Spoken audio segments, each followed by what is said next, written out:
So we have to be just very realistic. In this present moment, if you have this complete conviction and a direct experience that you are Shiva, you are Sachitanand, then for you there is, what is death and what is birth for you? Nothing.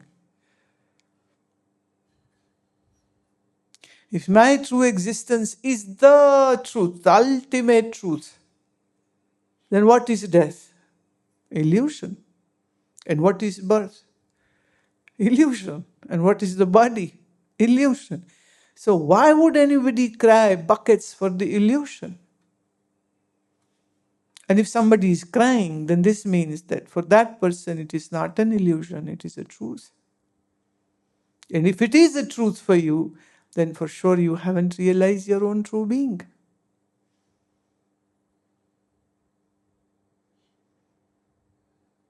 अहम देह से न हो, अहम पना न हो, और मम पना न हो. मम मतलब मेरा. This body is mine. Having this sense, having this thought is, well, from Vedantic perspective, this is the sin. The primal sin. And I own this body. This is another coin, another face of the same coin. So once you have uprooted this attachment to the body, it should not be just a thought. It should not be just a statement which you have read or heard. It is something which you know by experience.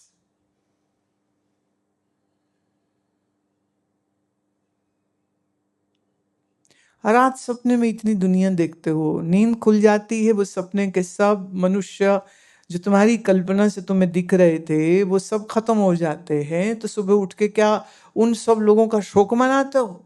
जैसे एक मुझे बता रहे थे, एक स्वामी जी बता रहे थे, कहते मैंने खुद को मरा हुआ सपने में 3 बार देखा है. मतलब मैं अपने आप को सपने में मरा हुआ देख रहा हूँ.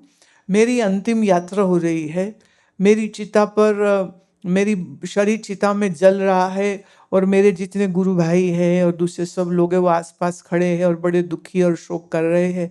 और कहते ये सपना मैं देख रहा हूँ सपना. और कहते सपने में ही मेरे को ख्याल आया कि अगर मैं देख रहा हूँ तो फिर मैं मरा कैसे? अगर मैं मर गया तो मैं देख नहीं सकता हूँ. तो यहां तो मैं देख भी रहा हूं, तो अगर मैं देख रहा हूं तो मैं तो मरा ही नहीं हूं. तो अगर मैं मरा ही नहीं हूं तो जो ये सामने मरा दिख रहा है ये सिर्फ कल्पना ही है और कुछ भी नहीं. कहते वो इसी में मेरी नींद खुल गई. नींद खुली तो क्या देखा, मैं तो हरिद्वार में बैठा हूं अपने तख्त पोश पे, अपने बेड पे सोया हुआ हूं. तो बोले उठ के मैं बैठ गया और मैंने अपने पड़ोस में सो रहे दूसरे साधु को उठाया, रहे उठो भाई उठो. बोले क्या क्या?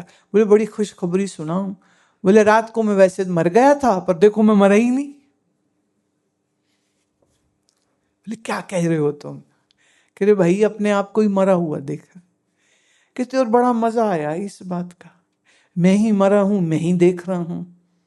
और ये फिर स्वप्न उन्होंने कईयों को सुनाया कि मैंने खुद को मरा हुआ देखा. और सब कहे अरे क्या बोल रहे हो तुम? फिर कहते थे सपने में मैंने अपने आप को मरा हुआ देखा. और सुनने वाले कहते क्या बोल रहे हो? अरे सपने में देखा, सपने में, सच में नहीं. कहते हाँ नहीं अच्छी बात है ना, आप सच में नहीं मर गए. कहते बेटा अगर सच में मर जाता तो मैं बोलने कैसे आता? कहती चलो नहीं बड़ी अच्छी बात है कि सपने में मरे हो, सच में नहीं मरे हो. कहते मैं तो सच में भी नहीं मरूंगा और जो मरेगा वो मैं हूं ही नहीं. तो सच में भी मैं नहीं मरूंगा. तो दे मैं हूं ये जिसकी सच्चाई है वो तो अभी अज्ञान की नींद में है. और जिसकी ये अज्ञान की नींद टूट गई है वो तो कभी मरा ही नहीं, न मर सकता. तो फिर किस मृत्यु की तैयारी करे वो? तो ज्ञान मार्ग की ये बड़ी मौज है. एक बार समझ लो, निश्चय बन जाए, मोह का जाल फूट जाए, काम खत्म. अब शरीर किस स्थिति में मरता है, कैसे मरता है, उससे कोई फर्क नहीं पड़ता है। पर जिसने ये ऊंचाई नहीं ज्ञान की पाई है, उसके लिए तो फिर वही है, ड्रामा सारा करना पड़ेगा। कर लो, उससे क्या होगा? बोले वही तुलसी, गंगा जल सब रखो तैयारी, और श्वास निकलने से पहले जमीन में डालो और दिया जलाओ और पता नहीं क्या क्या करो। बोले मैंने एक को पूछा, मैं दिया क्यों जलाए? कहते वो जीव को रास्ता दिखाते हैं ना, तूने इधर से निकलना है। मैं क्यों, उसको नजर नहीं आएगा? और अगर नजर नहीं आएगा तो तुम ज्योति किसके लिए जला रहे हो? और अगर ज्योति जला रहे हो तो क्या मरने वाले की आंखें उसके पास होंगी? वो मुर्दे का सिर किस दिशा में होना चाहिए प्राण निकलने से पहले, और निकल जाए तो सिर किधर होना चाहिए? आधा टाइम मुझे याद है ऋषिकेश के शिविर में एक यंग लड़के की डेथ हो गई। डॉक्टर था, वो ऑस्ट्रेलिया से आया था। तो उसके माँ बाप वहीं थे। वो कहने लगे नहीं, हम यहीं पर इसका संस्कार कर देंगे, सारी फैमिली हम यहीं हैं, रिश्तेदारों तक वापस हमें ले जाने की कोई रुचि नहीं। तो वो ठीक है, तैयारी करा दी। तो वही गंगा किनारे पर चिता की व्यवस्था हो गई। तो हमारे सब शिविर के 2,500 आदमी औरत वहीं पे पहुंच गए, क्योंकि अनाउंस कर दिया था कि मैं आऊंगी उधर। तो मैं जब वहां पहुंची तो ऐसे वो मुर्दे को उठा रखा है, कभी उसको यूं कर दें, मैंने सिर गंगा की तरफ, कभी ऐसे उल्टा घुमा दे तो पैर गंगा की तरफ। आधे लोग कह रहे थे नहीं नहीं सिर गंगा की तरफ करो, मैंने कहा नहीं नहीं इसका ऐसे करो। 4 पोजीशन उसकी बदल दी। भाई ये क्या डांस कर रहे हो तुम लोग? मुर्दा डांस कौन सा होता है? ये कर क्या रहे हो तुम लोग? तो वही बात, आधे लोग बोले नहीं सिर इधर होना चाहिए, आधे बोले नहीं उधर होना चाहिए।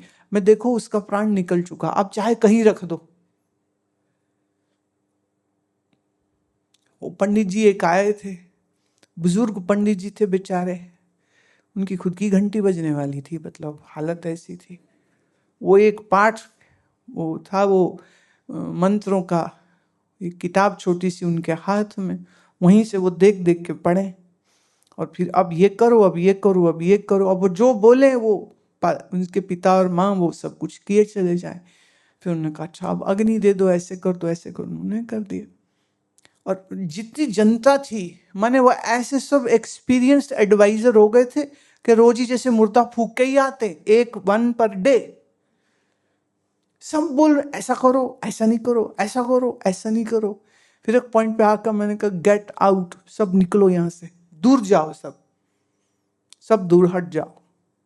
तो हम और उस लड़के के माता पिता और वो बूढ़े पंडित जी और हरि मिलन, बस हम इतने ही लोग वहां खड़े रहे। भाई जोड़ो, क्या तमाशा करते हैं?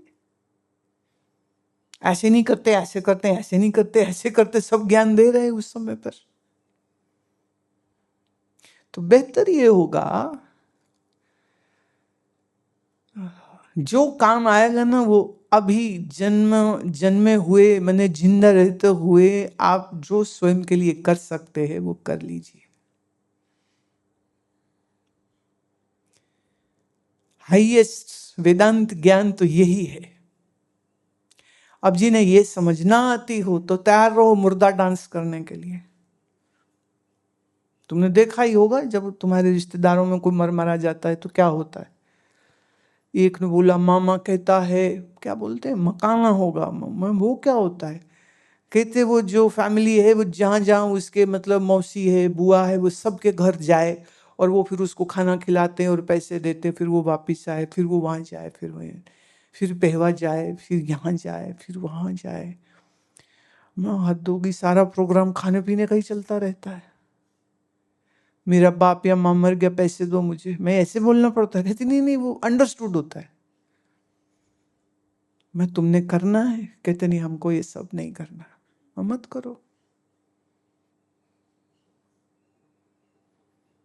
तो मेरी दृष्टि से गीता का पाठ रोज खुद ही कर लेना चाहिए, है ना।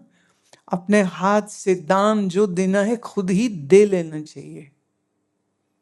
हमारे 2-4 शिष्य ऐसे थे जिन्होंने अपनी विल में ये लिखा कि मेरे बाद मेरा मकान बेच दें तो आधा पैसा मेरे लड़के को जाए, आधा पैसा आश्रम को जाए। ऐसे 3-4 केसेस हुए, वो आधा आज तक मेरे पास नहीं आया। तो मुझे फिर किसी ने बोला, हमने ऐसी विल बनाई। मैंने कहा भाई इस भ्रम में मत रहो, जब तुम्हारी हिम्मत नहीं पड़ रही देने की, आज जब तुम जिंदा हो, तुम ये उम्मीद कैसे कर सकते हो जो लड़का लड़की तुम्हारे कहीं यहाँ आते भी नहीं है, तेरे मरने बाद तेरी इच्छा की वो पूर्ति करेगी? मैं क्या पागलों की बात कर रहे हो? तो ऐसा काम मत करो, बच्चों को देना उन्हीं को दो। ये बीच में ना हमारा नाम जबरदस्ती मत डालो। ये एक थे, वो उनकी बहुत महंगे एरिया में दुकान थी, बोले मेरे दुकान का आधा किराया आपको, मरने बाद, अभी नहीं, आधा किराया आपको और आधा किराया मेरे लड़के को। मैं क्या बात करते हो? मैंने, हमको ऐसी कोई सेटिंग नहीं चाहिए। बोले मैंने विल बना दी, वो मैं आपको दे दूंगा। मैं बेटे तेरी बनाई हुई विल को लेके हम ना बैठे रह जाएंगे ना, बस यही होगा। तो हमारे पास इतनी फुर्सत नहीं है। जो करना है अभी कर, नहीं करना तो ये बात भी मत कर, छोड़ना, रहने दे। जब तेरा दिल ही नहीं हो रहा तो फिर क्यों बोलना इतनी बार? अभी हमारे सामने नंबर बनाने की कोशिश मत करो, और इससे हम थोड़ा प्रभावित होने वाले। द गीता का पाठ खुद करो, रोज करो।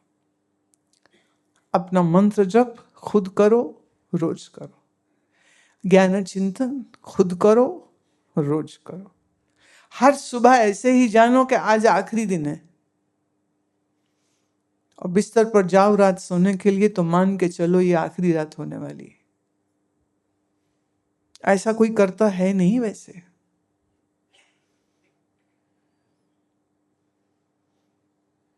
सत्तर 80 साल के हो जाते हैं तो भी मन वही बच्चों में फंसा हुआ है, तो ही मकानों में फंसा हुआ है, तो ही पोता पोती में फंसा हुआ है। घर में कोई कुत्ता पाला हुआ तो उसमें भी फंसा हुआ है। एक ने तोता पाला था, हाय मेरे को कुछ हो गया, मैं तो हार्ट पेशेंट हूँ, मेरे तोते का क्या होगा? मैं ले बच्चों की चिंता करते, आप तोते की भी कर रहे हो। मैं जैसे तू मर रहा है तैसे तेरा तोता भी मर जाएगा, क्या फिक्र करनी। और इस संसार में इतने जीव जंतु रहते हैं, अपना अपना भाग्य का भोजन सबको मिल जाता है, और उसको भी मिल जाएगा। मेरे बाद इसका क्या होगा, उसका क्या होगा? प्रेम सबसे करो, व्यवहार सबसे बहुत अच्छा रखो, पति पत्नी से, बच्चों से, माता से, पिता से, गुरु से, सबसे। लेकिन ये बात बिल्कुल क्लियर रखनी चाहिए कि है सब टेम्परेरी, तो उसमें कोई दुखी होने को वाली कोई बात ही नहीं। मतलब आप सुनो ना, रेलवे की यात्रा करते हो, आपको सीट नंबर मिली 45 चेयर कार में, आप 45 सीट पे बैठ गए। अब सफ़र है 8 घंटे का, आप चिपक के, कोई और आके बैठे तो सही, तो अरे हमारी सीट है, ये तो हमारी सीट है, हैं? किसी को बैठने नहीं दोगे तुम। पर जहाँ तुम्हारा स्टेशन आया उसके बाद वो 45 नंबर वाली सीट को उखाड़ के अपने साथ घर ले आते हो क्या? कहे तो सीट मेरी है। नहीं,